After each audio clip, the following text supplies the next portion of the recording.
Remember how I kept hinting at the biggest and most expensive video on the channel so far? Well, here it is. Because of how much content there is for this video, my GoPro got somewhere between 3 and 4 hours. This will be split into 2 parts. Part 1 will be Chicago to Seattle, and Part 2, Seattle back to Chicago. I'm going to a car convention in Olympia, Washington, so naturally my mind turned to the Empire Builder instead of flying. I haven't been on an Amtrak long-distance train since I took the Southwest Chief to and from LA in 2011, so it's been a while, and I didn't have a railroad YouTube channel back then. I also have never gotten a sleeper before, so we're doing that too. Bedroom on the way there, roomette on the way back. According to Amtrak's fiscal year 2022 report, the Empire Builder carried roughly 303,000 people, a 37% increase from 2021, and only eclipsed in the west by the Coast Starlight. This is in spite of the notable handicap the route has. It uses 2 extremely busy freight lines. The original builder ran entirely on Burlington Northern trackage, but when Amtrak took over in 1971, it was rerouted through Milwaukee. From Chicago to roughly Minneapolis-St. Paul will be on CPKC rails, after which we pick up the BNSF Northern Transcon for most part through Minnesota, North Dakota, Montana, Idaho, and finally Washington.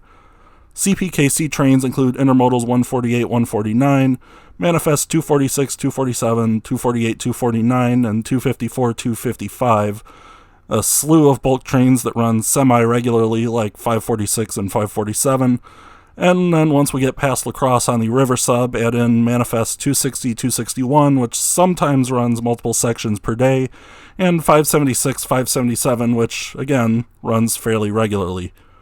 On BNSF, we won't have to deal with the St. Paul trains, but there's still the Portland and Seattle Z trains, a litany of other lower priority intermodal trains, plus bulk and manifest traffic. Keep in mind, too, we'll have to pass 2 eastbound Empire Builders at some point.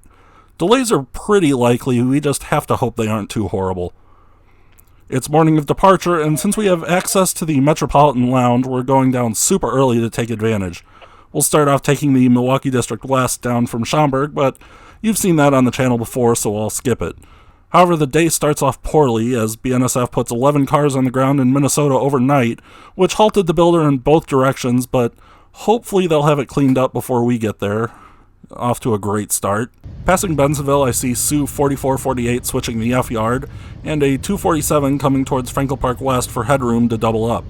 Also, after taking the curve at A5, I see a freight on Main 3. It was likely a 249 that has come off the Belt Railway, shoved back around the curve and clear the plant, and is waiting for a signal up the CNM.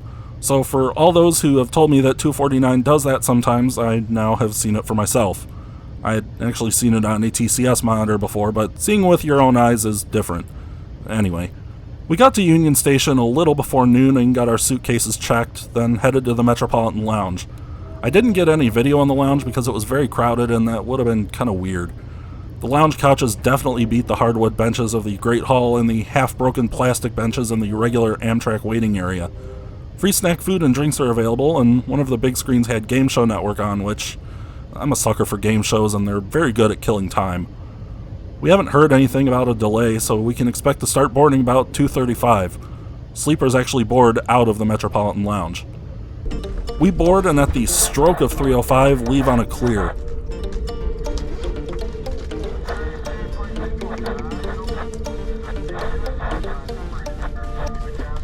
We're about 5 minutes late by Glenview, not a huge deal, and make our dinner reservation for the night. Leaving Glenview, we're on speed restrictions, although I'm not really sure why. I'm sure it wasn't as long as it felt, but finally at Wadsworth we cross over and get out of the restriction.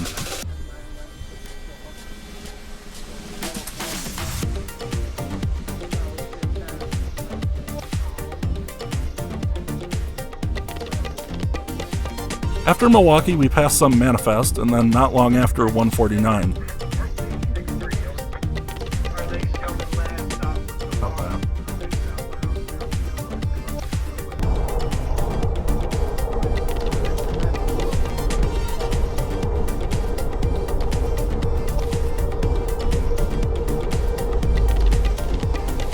Only a few minutes after that, it's dinner time, and we head to the dining car.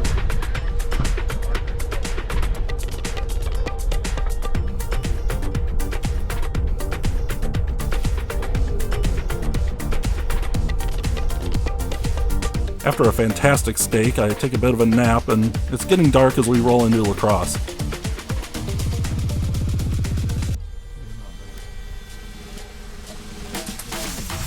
Crossing the Mississippi into Minnesota, we turn north and hit the river sub. It gets too dark to shoot very quickly, and at this point I decide to call it a night. We'll see what happens overnight.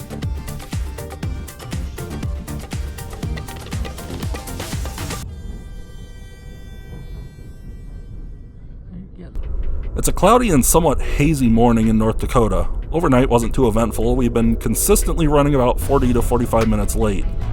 After a quick French toast breakfast, we head back to the room, and this is pretty much what I expected North Dakota to look like.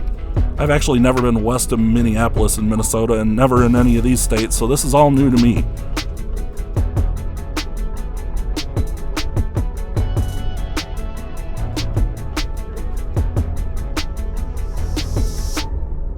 We pull into Rugby, North Dakota a little after 8:30, still about 40 minutes late.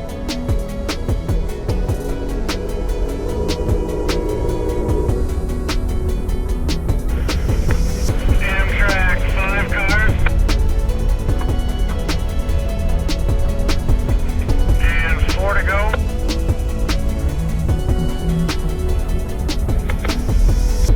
3 more cars.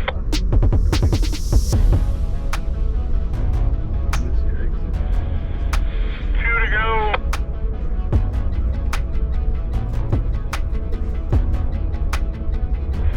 And 1 more car. Anywhere.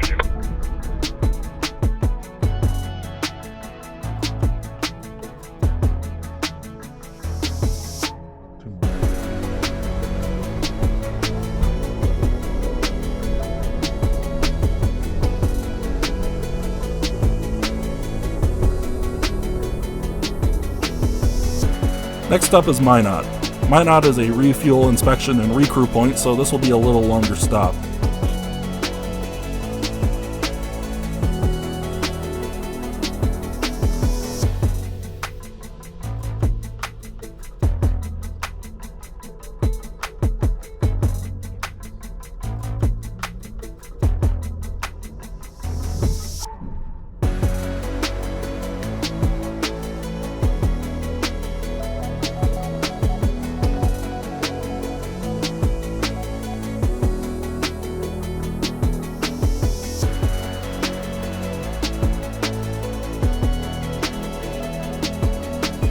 We pull in at 9:34 a.m. and I step off to get a drink and walk on solid ground for a bit.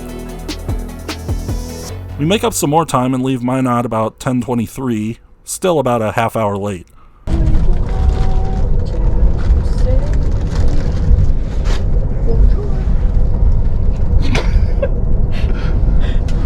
Bonjour. You know this video is going on YouTube and I'm leaving this in verbatim. We've dodged the rain and the sun has come out through the high clouds now. Not close to your head.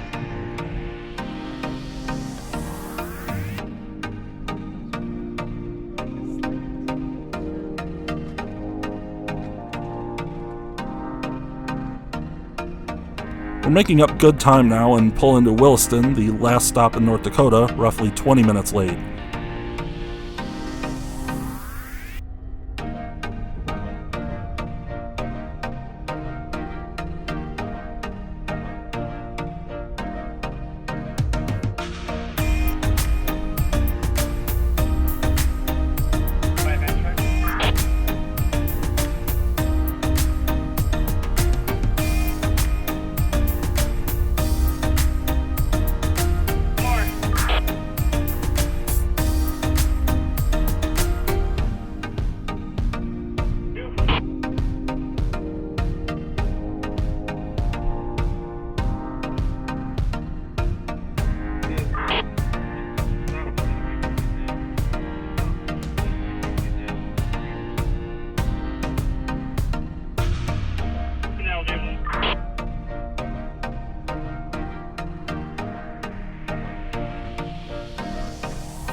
It's about 20 miles to Montana, and it's also almost lunchtime. The dining car announced that they are going to be operating off Mountain Time, which means lunch starts being served at 12:30 p.m. About 12:40, we cross the border into Montana, and it becomes 11:40. The hills keep getting bigger, and my Monte Cristo is excellent.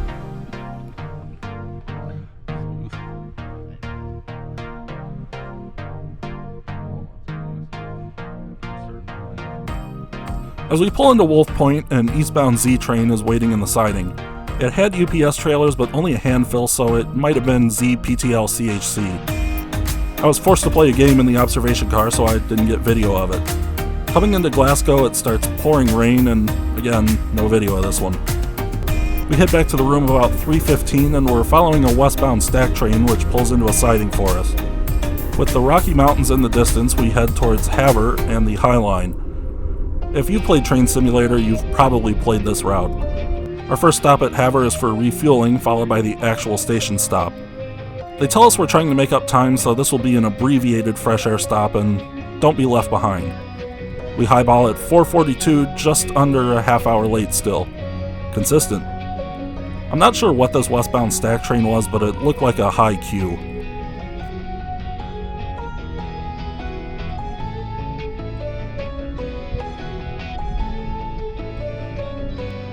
A bit after leaving Havre, it's dinner time again, and this time I go for the chicken, which was also very good. In the meantime, we've come into Shelby, and by some miracle, we're back on time. Not getting caught waiting for anything sure helps.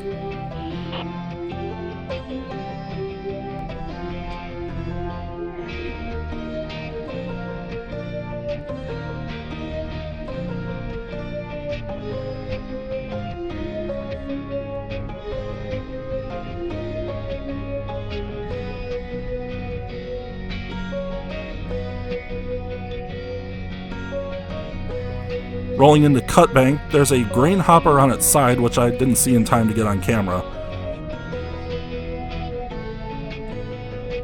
Engine park Cut Bank.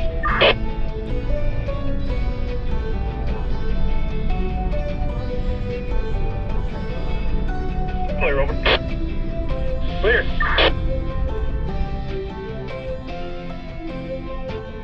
And then leaving one of the things I remember from Train Simulator. This bridge.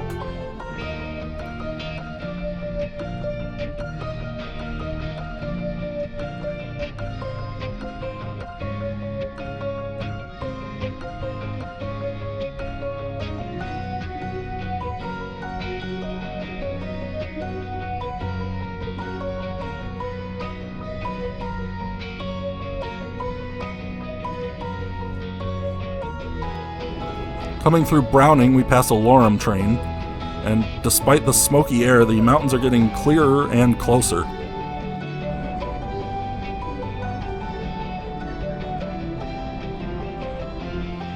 Finally, we get to Glacier Park. It gets real mountainous real fast. There's a lot of people getting on and off here, so this will be a little extended of a stop.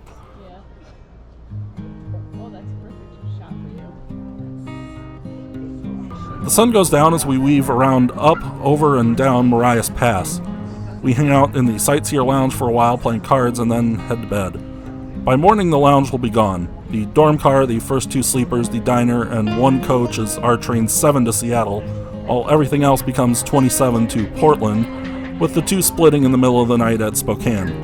Either way, that brings day 2 to a close. The morning of day 3 sees us rolling through the Washington Mountains. I thought I'd wake up when they cut the train in Spokane, but I slept right through it.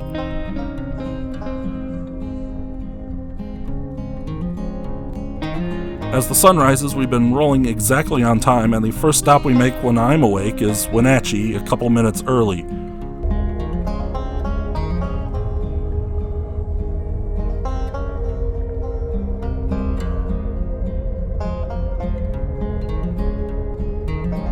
We leave about 2 minutes late on a clear. I thought I heard someone say on the radio we were waiting for a recrew. This is the last recrew point, and this one will take us the rest of the way. After getting ready and getting our last breakfast on the train, we sat in the room for the remainder of the trip through the Cascades. We went through the Cascade Tunnel, but it really wasn't much to see. Have you seen darkness? Well, that's what it looked like.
Coming into Everett, we pass this BNSF coal train waiting to go eastbound. It's coming off the Bellingham sub at PA Junction, probably from Roberts Bank, British Columbia.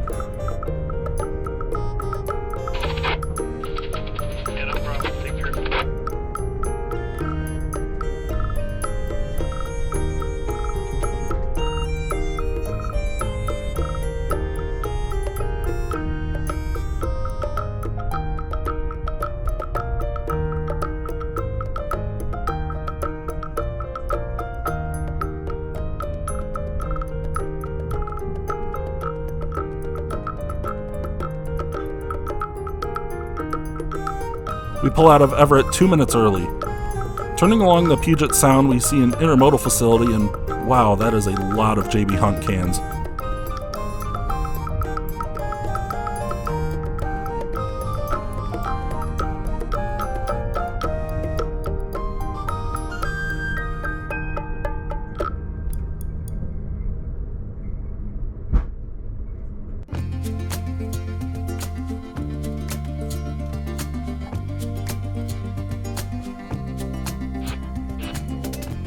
Edmonds is the penultimate stop westbound, and we make it 10 minutes early.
Coming into Seattle, we're a full half hour early. We're going to pull past the station and then back in. And ladies and gentlemen, as the conductor announced, if you didn't hear it, we are going to be backing in to the station. We didn't forget to stop, folks. We will stop. We're backing into the station. So just go ahead and remain seated, folks. We'd like you to not clog the vestibules or the stairwell for our safety with your luggage or yourselves. So please remain seated. And please do not clog the vestibules or the stairwells.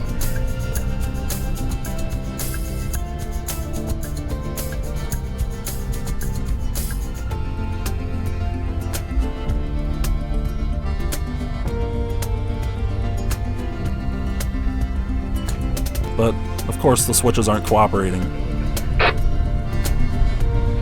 Guys, gotta pull down a little bit more to get the 12 switch there for King 6. Hold on a second, guys. Looks like we just cleared it there. Let me see if I can get the switch to down. Stand by. Pulling down a little bit more. Those switches are still locked up on me for some reason.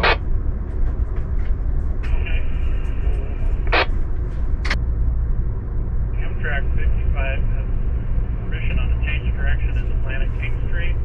Lead to King 6 northbound. Over.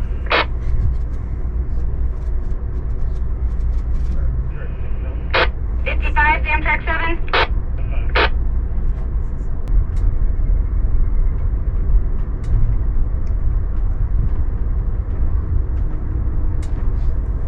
Finally, we get in, and the first leg of our journey comes to a close.